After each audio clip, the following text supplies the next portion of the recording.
নিজেকে ব্যস্ত রাখার অনেক উপায় আছে যা আপনার পছন্দ এবং জীবনযাত্রার মানের উপর নির্ভর করছে। এই যেমন ধরুন গল্পের কোনো বই পড়া, নিজে নতুন করে শখ করে কোনো কিছু করা, বা নতুন কোনো কিছু শেখা, বন্ধু তৈরি করা যার সাথে মনের সকল কষ্ট দুঃখ ভাগ করে নিতে পারবেন, এরকম আর কি।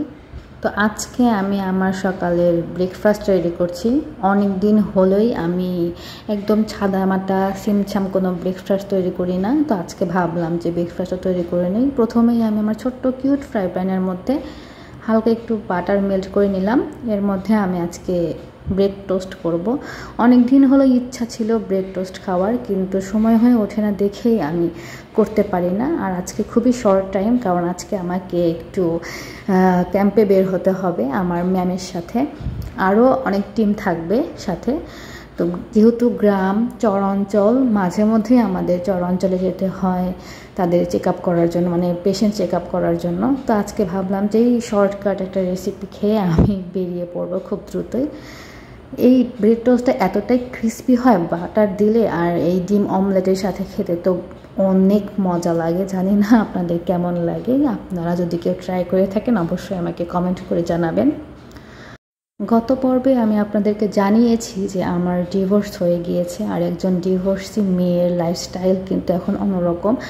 না আছে আমার থাকার জায়গা, না আছে আমার ঘুমানোর জায়গা। আমি কোনো রকম আর কি আমার দিনটাকে পার করছি। এই তো সকালে ব্রেকফাস্টটা করে নিয়ে আমি চলে আসছি, মানে রাস্তায় যাচ্ছি। এইখানে প্রায় বেশ কয়েক ঘন্টা আমি কাটিয়েছি। তো ওইখান থেকে আবার ইমার্জেন্সি কল আসে যে পেশেন্ট চলে এসেছে, এই জন্য আর কি আমাকে আবার ব্যাক করতে হয়। একাই বের হয়েছি আমি, আমার টিম সবাই ছিল এখানে, আর আমি কয়েকজন সাথে নিয়ে আমি আবার ব্যাক করেছি হসপিটালে। তো এসে আমি যেহেতু খুবই ক্লান্ত ছিলাম, এই জন্য একটা কফি নিজেই বানিয়ে খেয়ে নিচ্ছি, এবং কফির মগটা হাতে নিয়ে আমি পেশেন্ট দেখতে যাচ্ছি। যেহেতু এখন ম্যাম ছিল না, ম্যাম ছিল ক্যাম্পে। তো আমি এখানে যেহেতু একজন মা এসেছে আমার কাছে, এবং সেই মায়ের একটা বেবিকে আমি আর কি ভিডিও করেছি, তার কাছ থেকে অনুমতি নিই। দেখেন কত সুন্দর কিউট একটা বেবি, সব কিছু তার বোঝা যাচ্ছে, হাত পা চোখ কান নাক গলা কত সুন্দর। সে বলেছিল ভিডিও করে দিতে, সে তার মোবাইলে নেবে, এই জন্য আমি তাকে ভিডিও করে দিচ্ছিলাম। সে একটা স্মৃতি হিসাবে রেখে দেবে। এখন মনে করেন যে এই যুগটা এসে পড়েছে। আগে তো মানুষ এতটা অ্যাডভান্স ছিল না। দেখেন না বাচ্চাটা কত সুন্দরভাবে ভিতরে রয়েছে, এবং পুরো বাচ্চাই দেখা যাচ্ছে, তাই না? ওর ঘাড়ের অংশ, পিঠের মেরুদণ্ডগুলো, মাথা পা, এবং ওর হার্টবিটটাও কত সুন্দর বোঝা যাচ্ছে, এবং প্লাসেন্টার পজিশন অনেক সুন্দর বোঝা যাচ্ছে। দেন আমি চলে যাই অপারেশন থিয়েটারে আমার সার্জনের সাথে অ্যাসিস্ট করতে, অ্যাসিস্ট্যান্ট হিসেবে।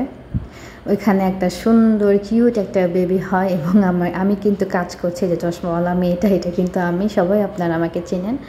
তো ওই কাজ শেষ করার পরে খুব খিদা লেগেছিল। কি করব, মানে 24টা ঘন্টা আমি একটা মানে জায়গায় আবদ্ধ। আমি বাইরে যেতে পারি না, বাজার করতে পারি না। আমার যখন যেটা মনে চায় আমি কলিগকে বলি, এবং কলিগ সেগুলো এনে লিস্ট করে দেয়।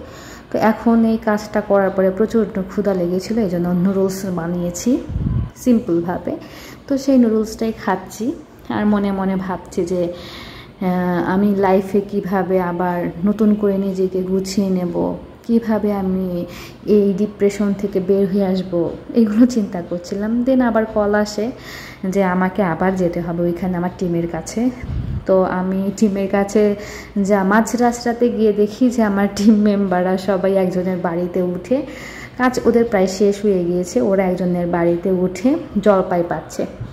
তো ওই জলপাইগুলো কুড়িয়ে নিয়ে আমরা আবার রওনা দেব আমাদের মেইন কর্মস্থলে। এইভাবে আর কি আমার কলিগসদের সাথে আমার 24 ঘন্টা পার করছি আমি। অনেক দিন হলো বাইরে বের হই না, প্রায় ধরতে গেলে ডিভোর্সের প্রায় কি বলবো 2.5 মাসের মতো হয়ে গিয়েছে আমি বাইরে বের হই না, রৌদ্রের আলো দেখতে পারি না, বা কোথাও যেতে পারি না। এভাবে তো আর জীবন চলে না। তারপরে ডিসাইড করেছি মুভ অন করব। এত বছরের স্মৃতি, প্রায় এক যুগ স্মৃতি একজনের সাথে সংসার করা, সংসারের কত স্মৃতি থাকে, তাকে ছেড়ে চলে আসা একটা কম কথা নয়। কিভাবে কি হয়ে গেল আমি জানি না, বুঝি না, এগুলো বলতেও চাই না কারো কাছে। জাস্ট বলবো যে সে আমার অনেক ভালো একটা বন্ধু ছিল, আর কিছু না। তো হঠাৎ করে দেখি যে আমরা যেখানে এসেছি সেখানে ঘোড়া দুইটা, ম্যাম সামনের দিকে এগিয়ে যাচ্ছে ঘোড়া দুইটা ছবি তোলার জন্য, এবং আমিও যাচ্ছি সামনে। ম্যাম খুব ভয় পাচ্ছিল, আর ম্যাম ওখান থেকে চলে এসে আবার পেশেন্ট দেখা শুরু করেছে। ম্যাডামের আমি একটুখানি অনুমতি না নিই তার আর কি ভিডিও করেছি যে ম্যাম পেশেন্ট দেখছে, আর পেশেন্টেরও কোনো আর কি ছবি আমি নেইনি, কারণ এটা আবার তাদের আপত্তিকরও হতে পারে। তো ওইখান থেকে আমাদের ক্যাম্পের সমস্ত কাজকর্ম শেষ করে আমরা সবাই রওনা দিয়েছি যার যার উদ্দেশ্যে, বাড়ির উদ্দেশ্যে। এই ক্যাম্পে আমরা যারা গিয়েছিলাম প্রায় সবাই যার যার বাড়িতে চলে গিয়েছে, আর আমি শুধু একমাত্র একটা অধম যে আমার কর্মস্থলেই ছিলাম, কারণ আমার যাওয়ার মতো কোনো জায়গা নেই। কোথায় যাব, কার কাছে যাব, কিভাবে কি করব, আমি নিজেকে মানিয়ে নিতে পারছিলাম না, গুছিয়ে নিতে পারছিলাম না যে কি করব, কোন জায়গা থেকে শুরু করব, কিছুই বুঝতে পারছিলাম না। তো দেন নিজেকে এইভাবে সান্ত্বনা দেয় যে পরিবেশের সাথে মানিয়ে নিতে হবে, প্রকৃতির মাঝে গিয়ে থাকতে হবে। তো আজকে আলহামদুলিল্লাহ আমার সারাটা দিন খুব ব্যস্তময় ছিল, এবং যাদের মনে প্রশ্ন ছিল যে অ্যাকচুয়ালি আমি কি কাজ করি, আর তারা এই ভিডিওর মাধ্যমে অন্ততপক্ষে জেনে গিয়েছেন যে অ্যাকচুয়ালি আমার কাজ কি।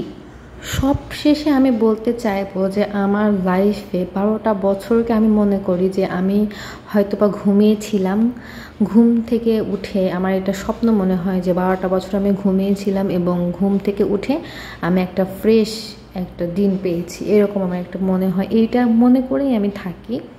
আমি ভিডিওটা খুব বেশি লম্বা করতে চাচ্ছিলাম না, তবে লম্বা হয়ে গিয়েছে, এই জন্য আমি আন্তরিকভাবে দুঃখিত। এবং আমার শুভাকাঙ্ক্ষী যারা আছে সবার কাছে আমি দোয়া চাইছি যে আমি যেন আমার এই বিপদ থেকে, এই ডিপ্রেশন থেকে, এই খারাপ অবস্থান থেকে মুভ অন করে আমার লাইফটাকে সুন্দরভাবে গুছিয়ে নিতে পারি। সবার কাছে আমার এই দোয়াই থাকবে, এই আশা থাকবে। আল্লাহ হাফিজ।